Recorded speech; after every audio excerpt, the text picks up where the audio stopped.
So recently I was speaking with a very high level coach who took over a new team and he got instant buy-in from his players. And I was asking him like, well, how did you get that instant buy-in? And he said two things. Number one, I was really curious and interested in them as people. And number two, I proved to them from the very first 15 minutes of our first practice that I could help them get better. And I really like how this is a both and. Like getting trust, they need to know we care and they need to know we can help.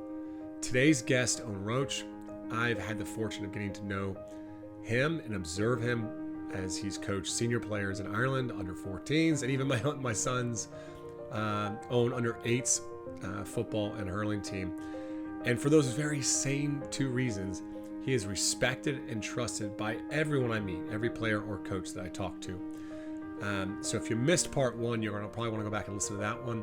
In part two of our conversation with Eoin, we're going to unpack the ways that he builds those relationships through helping players get better. And his deep curiosity, I also have to mention this, like his deep curiosity to always not just figure out what's hurting an individual or team's performance, but his curiosity to how he could be more effective in his teaching and his coaching is something that I think every one of us should look to model in our own coaching and leadership. Welcome to the Coaching Culture Podcast. My name is JP Nerman, and I'm joined today by my co-host Nate Sanderson. Betsy Butterick sat this interview out. The mission of this podcast is to help you to become a better leader and build a better team culture. To get the notes to this and every episode of the podcast, all you need to do is subscribe to the Team Culture Toolbox. It's the TOC weekly newsletter. There's a link in the details of this episode, and you can also do that at tocculture.com. Also recommend you check out other co-host Betsy Butterick's blog on Substack at Betsy Butterick. When you think about those one-to-one sessions, because you've mentioned those, is there what changes? How do you decide? Oftentimes it's probably logistical, but what do you do maybe differently in the one-to-one session that you find is really, really effective with a player when you're going through film? They can be different. Like if you're doing it on a Teams call, you obviously have interaction and you're talking to them. You like, as I explained earlier on, like our sport is amateur, so you don't have the time. So you're looking for contact points. You're looking at more engagement time with them. I appreciate other sports are different, but if you're doing it on a Zoom or a Teams call, you can have engagement. You can have that small talk and developing a relationship with the player and let them know, okay, we're having a video session, but I care about what you're doing for the day. I care that you've taken a few hours out or a few minutes out here to, go through this with me, and it's going to be of benefit to you. On the video sharing platforms such as Huddle and stuff like that, I've actually found over the last couple of years that quiet guys that struggle to articulate some of their points, find it so much easier to do it on Huddle and find it so much easier to type out stuff and to explain stuff that way and use their arrows or their stuff. So it can be a better way, because look at the kids that we have. They're so much engaged in technology. They're using technology the whole time. Their heads are down on phones the whole time. They don't have the communication skills that, let's say, previous generations have. So they do find it easier sometimes to engage on the video sharing platforms. And you can have your over and back with them with your questions on the video sharing platforms. And on other platforms as well, you can also bring 2, 3, 4 people into that conversation.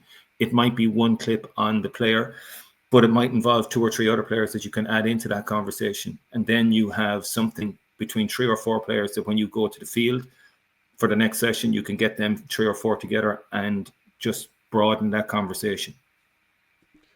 Yeah, and what I'm hearing and what you're sharing there is like you're able to adapt your approach for the team, right? And you've been coaching in club setup with Defina, and then you were coaching intercounty setup with Wexford, and now you're back to the club. And then, but it's also really important for the individual. You're recognizing each individual needs something different, and so you're trying to adapt how you meet them in those one-on-ones a little bit differently based upon their needs. Yeah, it's their needs and their capabilities and their ability to understand too. You can't, and this is a mistake that I think a lot of people have made, is you deal with one team that's really high functioning, and you think you can take all those things and bring it into another team, and it just doesn't work. You have to know the people that you're working with. You have to understand the people that you're working with. Sometimes we don't, because we love showing off our bag of tricks. We love showing off, as coaches. We like to show everybody what we can do, or analysts, and sometimes less is more, or a different approach is better.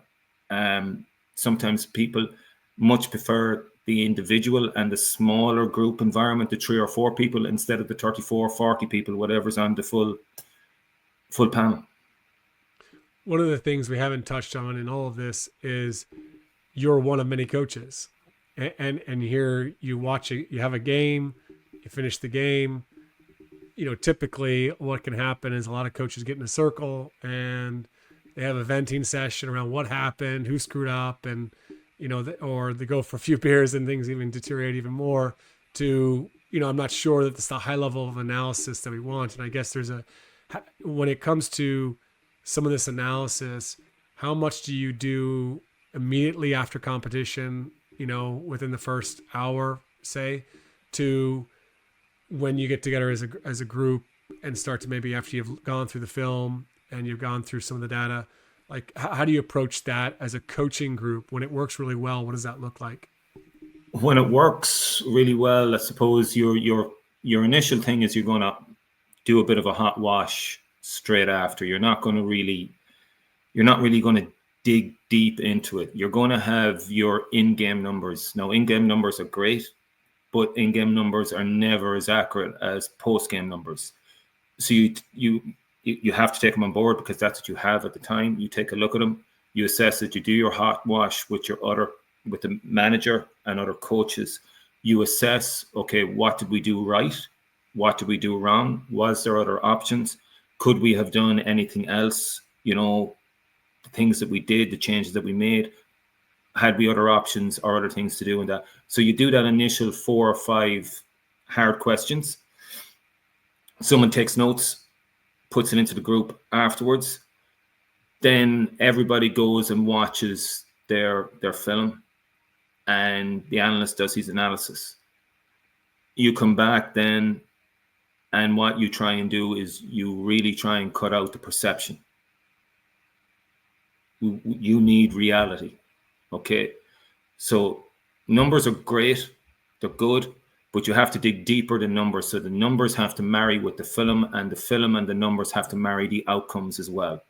So you can say that you won 70% of your puck outs, but unless you're getting shots or getting an outcome off those puck outs or kick outs or whatever it is, you're not having an impact on the game. So you have to dig into the data, and you also have to dig into the film. And when coaches come back with their ideas in the game, they have to be backed up by the actual facts and figures, and not just a perception or not just a bias. We are brutal for our biases, whether it's your IKEA bias, whether it's your personal bias, whatever it is. You got to park all of those. And in the best setups, all those personal biases and, wanting your power play or your free to work, if you park all those things and you just look at what the numbers in the film and the data is telling us, then you get the best. And once everybody is feeding into that. If one person is just doing that, I don't think it's healthy. I think you need everybody feeding into that. Right, because you have a system of checks and balances there, right? As you said, to check your own biases and to see maybe what's below some of the initial numbers. One of the things that we've done, because this happens with players too, is that we might start a film session, and before I tell the story of the previous game or the learnings that I pulled away from it in film, we put them in small groups of 2 or 3 and ask them, what's your story of the game? How do you explain the outcome? Or I might even put a number up and say, here we gave up 13 offensive rebounds. How do you explain that number? Because that's twice as many as we have in the last 2 weeks. And I try to get them to engage, sometimes with the data, sometimes with the film, but sometimes with the story, because I want to know what maybe biases they're bringing into the room that I might have to address as well, to try to get us to that place of objective data and learning to move forward. Yeah. Yeah, and that can be true as well. In some groups we've had problems with players not watching back the film. So when we do similar exercises like that, the player has, like, we only can remember 30-40% of actually what went on in the game. So live. So when you having those interactions, the player can give you a perception of what happened, and you have to turn around to that player and go, okay, did you actually watch the game back? And you then find out, no, I didn't. And I said, well, maybe you should, because here is actually what did happen, so it can be a way of doing that. And it does then develop when the players have watched the footage and the players are prepped for those kind of sessions. They can be very, very powerful. And even when they're not, as a high school coach, we're dealing with, players that are not going to watch the film. That's my job, is to try to, dissect it and dilute it to give them some digestible pieces there. But they're going to have a conversation with mom and dad on the way home from the game, and that's shaping an opinion, right? And sometimes those opinions are shaped on the bus, and sometimes, as JP said, they're shaped on the bar. So, it almost feels like kind of the process you're describing is the fight for truth, and the objective reality that we can all accept and then work forward from. And I think there's lots of things that work against that in that whole process. Yeah, and it's funny you should say it there about on the bus and stuff like that. That you have to realize there's cliques within your setups. There's little groups, and you have. That just reminds me of you've some guys that will defend their buddy no matter what. Even if the footage is telling you he did something wrong, they can turn around and try and back each other up. It's funny that it's another debate I have with another analyst. You talk about condensing and making it tighter, so they don't have to expend as much time. And this is the debate that I have of, let's say a player has 14 interactions in a game, and you pull those 14 interactions and you share that with him. My argument is he's not getting a full picture of the game. What I prefer that player to do is to watch the full film and then pull his 14 interactions from that film. Okay, that's an ideal world. I do appreciate that. But I think the player then gets a fuller picture of actually what's happened and why he's got those 14 interactions, or what has happened to get him on the ball 14 times. There's a technical, tactical aspect to the analysis, and yet underlying it, like the behaviors, the effort, if it's not there, if the focus wasn't there, if there's maybe you sense a lack of confidence in a player when, they could have almost do everything right technically or tactically, but when the behaviors aren't there, then it all seems to fall apart. How do you address that as a coach? And how do you get into the behavioral things? Because those often need to come before you get the technical, tactical right. Yeah. I suppose there's a couple of ways of going at that. And I know I haven't really worked as a manager, an overall manager really in a while.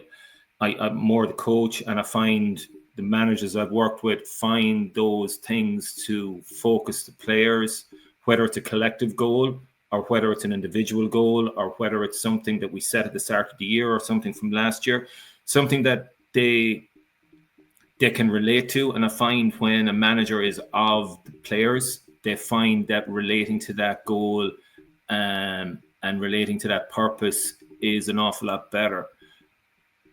I'm a little bit, as I'm gotten older, I'm a little bit colder and a little bit more calculated. And that kind of stuff, that warm, fuzzy stuff, I've kind of moved away from in later years.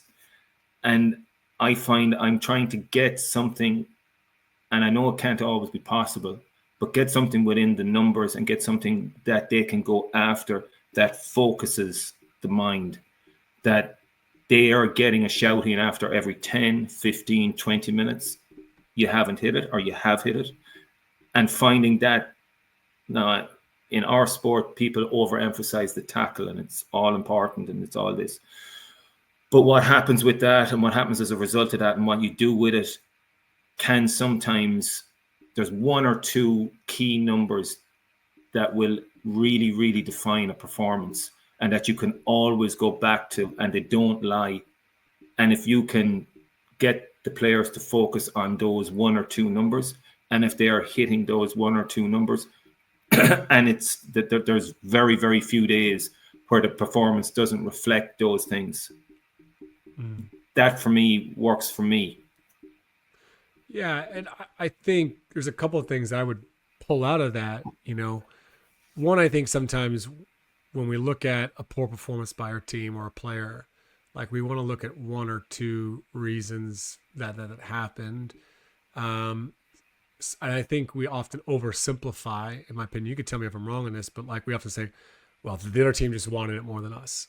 Sometimes I find that so disrespectful to the game or to the other players, I think that's oftentimes what you'll see on TV is, oh, they just wanted it more than so-and-so. It's like, I don't know, there might be a lot more reasons of what's going on there.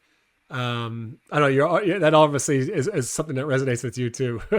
Yeah, there was always a reason the other team had performed better.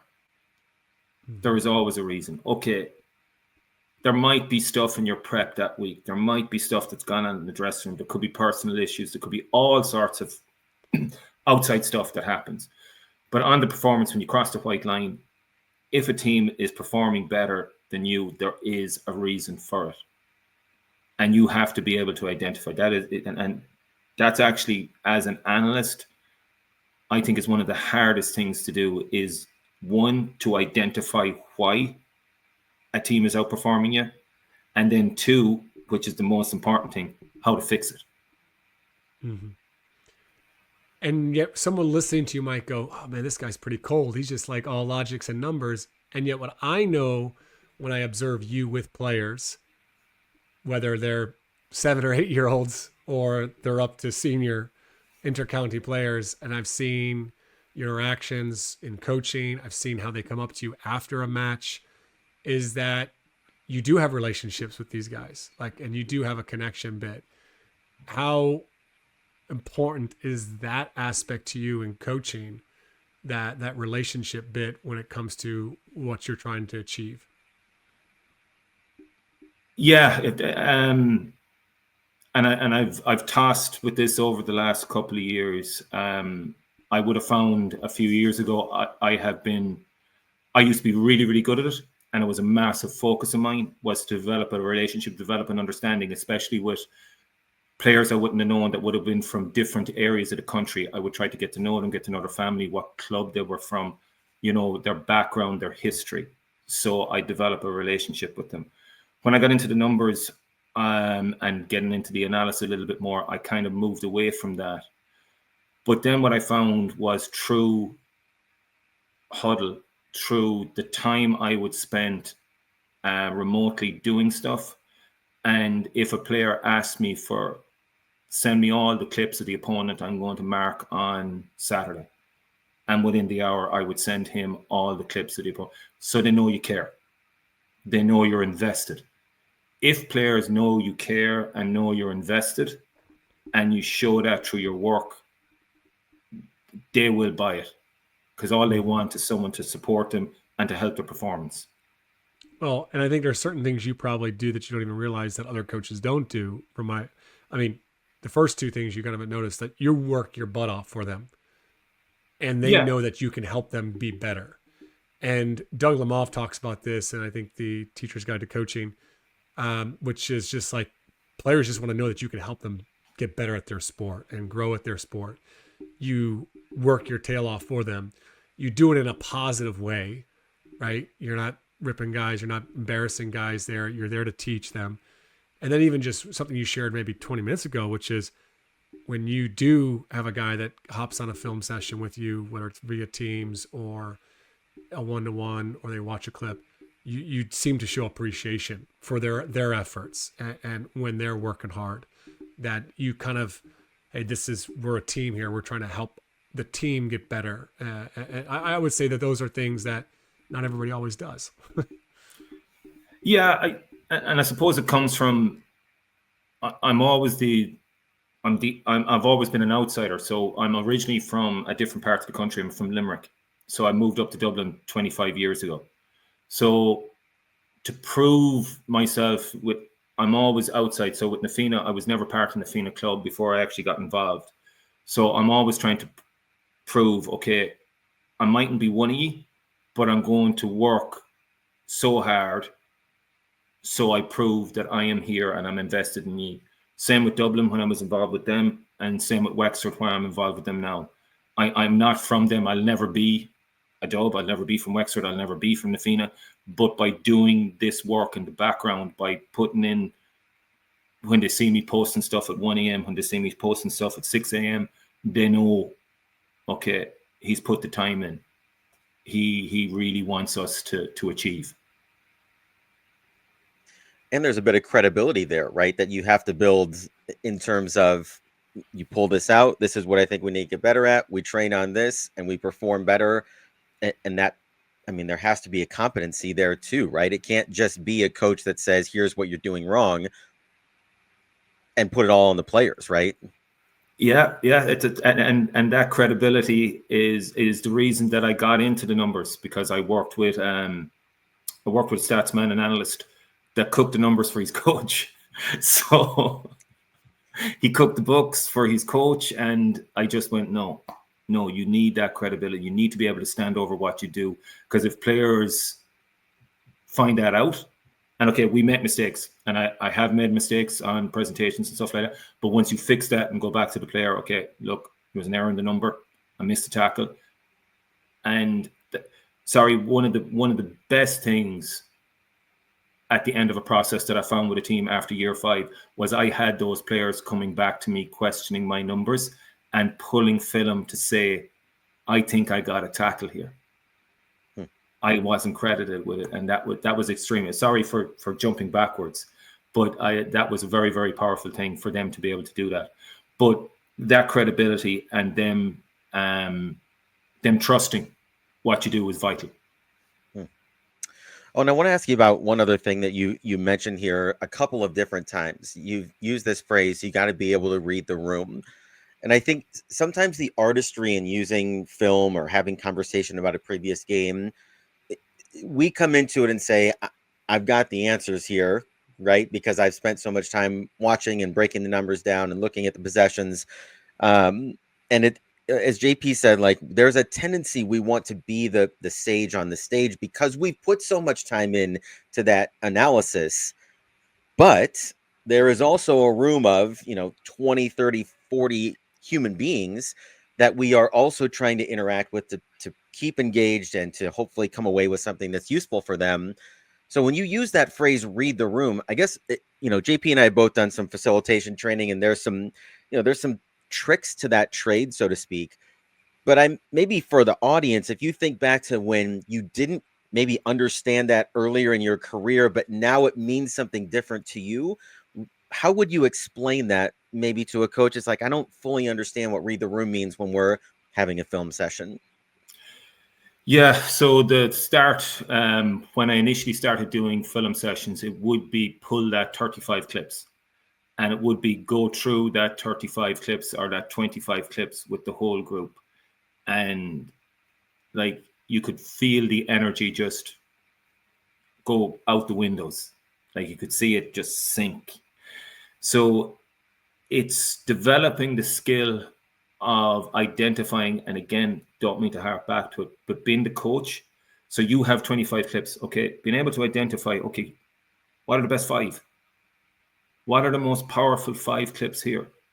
How can I reduce this, but still have the punch that I need to impact on the players? So reduce it, but by reducing it, and sometimes by reducing it and having the more powerful clips, you get way more bang for your buck. So being able to identify those clips and the clips that also, when you see something, okay, that's going to resonate with the players, because that's what we spoke about last week. So finding the powerful clip, the clip that resonates, and then presenting it in such a way and having the flow. We all understand the flow of a meeting. positioning your slides and your clips in such a way in that meeting that okay, start of the meeting, this is what I want to focus on. But by the time we move the slides across and we're here, this is where I want to finish, and this is what I want in the back of their heads by the time they leave the meeting room. So identifying what you want to present, identifying what that the group will interact with, and then having the flow of that meeting, I think, can hold a room sometimes. I know there's probably people going to watch this and kind of go, he lost me in several meetings, but that's what I'd like to do. Yeah, and I think that's just the awareness of the energy in the room, and one thing I would add to that is we would always try to put the most important things first. So if we got halfway through a list and it's like, they're done, for whatever reason, they're tired, they're not interested, they're daydreaming, then we cut it off. We got the 3 most important things. We maybe didn't get to 4 and 5. Maybe we can touch on it in the gym, but there just comes to this point where like, there's no reason for us to continue here. So we're pulling the plug even, and we're just moving downstairs for training. I haven't done it that often. There's a couple of times I should have done it, pressed stop and just walked out. But that can be very powerful, knowing when it's cooked. When you think about the younger athletes, where do you start this? Like what's too early? When's right? When's a good time? And how do you start to shift your teaching towards a younger demographic? Yeah, I spoke to you yesterday about this. I was in a meeting room with what happens in Ireland is all the counties, 32 counties, they all have development squads. So they start talent identification, excuse me, at 13. So they bring in players for trials and see where they go from there. So I was in a room with the managers and coaches from the 14s, 15s, 16s. They're all the Talent Academy coaches. So we were having a debate about when do you start performance analysis with players, and vast majority of the coaches were saying no, 13, 14 is only talent identification. You don't want to expose them to too much. You don't want them, they don't have the ability or the game sense to be able to take this on. So I put my hand up 3 years ago and went back in and started at that 13-year-old age group again. And I did it just to see how it would go. And I was dealing with a 20-year-old age group as well at the same time. To say that the 13, 14-year-olds took on the information, sponges. Now, what I did was I really pared it back. I pared it back to 1 or 2 variables that we'd measure any given week. I would keep the video sessions really, really short to 10, 15 minutes maximum. But in the space of 3 to 4 months, they had got up to a standard that I had been with senior players. It took them a year, 2 years to get to that level. They were able to pull their old clips. They were able to identify aspects of play that they needed to work on or that had gone well within their group. And that group now is part of a minor setup, and they have excelled. So their exposure at an earlier age really prepped them for what they experienced 2-3 years down the road. And one thing I was just going to add, Owen, too, is in a club setting, when you have multiple age groups, I coach my daughter's team. She's 9U last year. There's a couple times that we would just pull examples of what our defense is supposed to look like from our high school team and ask them to see if they could make connections to the language and principles of play that we're introducing with them.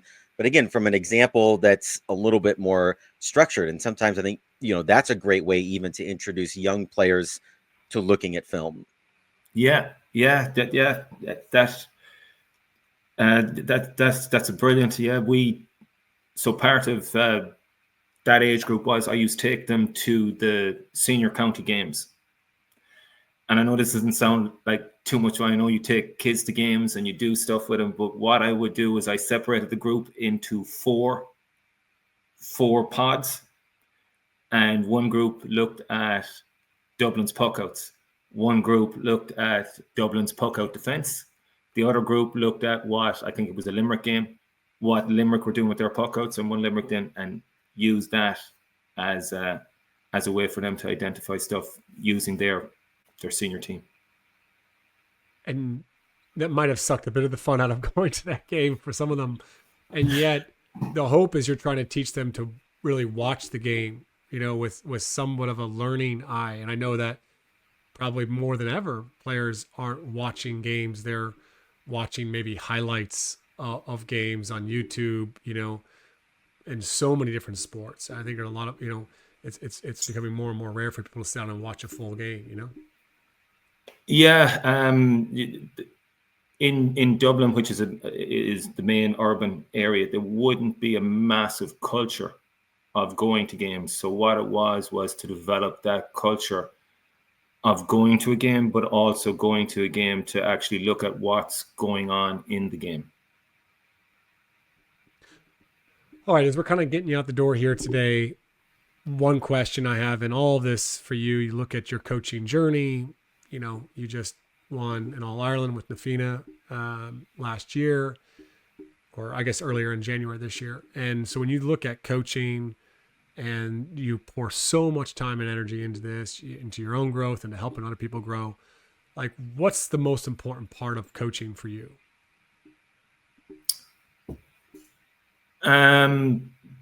Having that relationship where you've coached someone 5 or 6 years ago and still you get that phone call at Christmas, or you get that phone call during the year.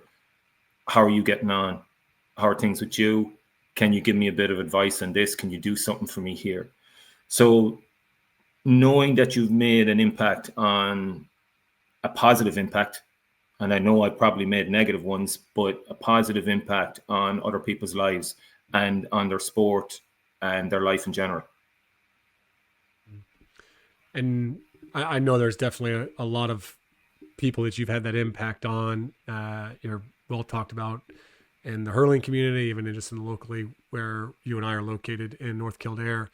When you think about what you see in youth sports, this will be kind of my last thing for you, because so many of our coaches are in underage youth setups. What, because you're in so many different coaching setups, you've had all this experience. What is something you'd love to see younger coaches do more of that maybe you don't see a whole lot of these days? And I know this is sound funny, but I think it's making it fun. Trying to do what you're trying to set out what you achieve, but try and make that fun. I think sometimes we get so focused, and younger coaches, I see them and they get so focused on what they're trying to do that they forget that you've kids in a pitch, you're trying to make them engage, you're trying to make them enjoy it. If a kid doesn't enjoy what he's doing, that learning is going to be so much more difficult. No, that's huge. And I think you find a way to make those film sessions enjoyable and your training enjoyable for even the older players too, because at the end of the day, like you said earlier, like the GA especially, it's people are there because it's a hobby, it's a passion. They're not getting paid to be out there and to be playing for their county or for their club. So thanks so much for coming on the podcast, Owen. This has been fantastic. For those that might be interested in learning more about your work, because I know your work in the work that you do, it's applicable to other sports as well. So for those that are interested in reaching out and connecting with you, what's the best way for them to do that? Best way would be on X, on Twitter. You'll find me under Eoin Roche on that. There's also No Plan B on Twitter, or you can post my email addresses, either email address, and you can get me through that. There'll be no problem. I'd reply. I generally get questions from people, and I have no problem replying. Great. We'll put those in the details of the episode for all the listeners out there. Thanks again for coming on. All right, that's it for today's episode. Huge thanks to Owen for hopping on the podcast. Appreciate him, his expertise, and his friendship. If you found this podcast valuable, please leave us a review, and most importantly, share it with someone else who might find value in it. Also, don't forget to subscribe to the Team Culture Toolbox, our weekly newsletter at tocculture.com.